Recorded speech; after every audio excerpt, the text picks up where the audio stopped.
Rumors that the Empire is constructing a new deadly weapon of war is rapidly demotivating the Varian army. The kingdom cannot afford to lose the arms race against the Empire, and must resort to sabotage. The Sinon Knights are tasked to storm a supply base, reportedly receiving a large amount of lumber for the construction of something large, and raze it to the ground, taking the blueprints of the secret weapon with us if possible. So begins Chapter 9-1, The Supply Base. Objective: seize the fort. The supply base is fenced off on all sides, and we must forcefully break in. There are 2 houses in the outer areas of the map that we can visit.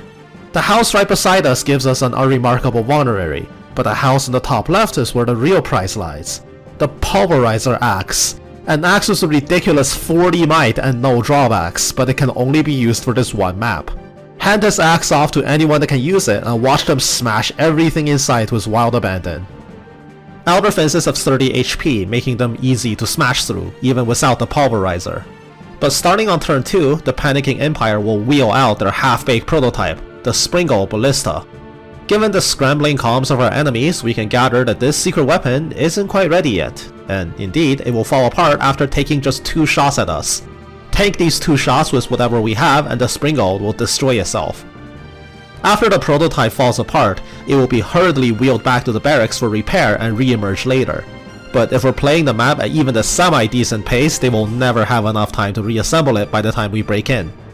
The big gimmick of this map are the numerous barracks and supply tents in the base.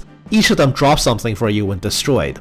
The 2 white tarp roofed supply tents have 40 HP each, and the 8 barracks have 50 HP each. Reinforcements will also be periodically spawning out of the barracks, but destroying them will not only stop the flow of enemies, but award us with items as well. Thanks to the Pulverizer, any axe unit can smash through high HP structures with ease. Though most of the barracks just contain some pocket change, there are some actual items worth going for. One of the barracks notably contains the only guaranteed triple fireball in the game, which is something that we can sell to Erzheimer if we have not done so yet. Aside from the barracks, pay attention to the supply tents on the eastern side of the base.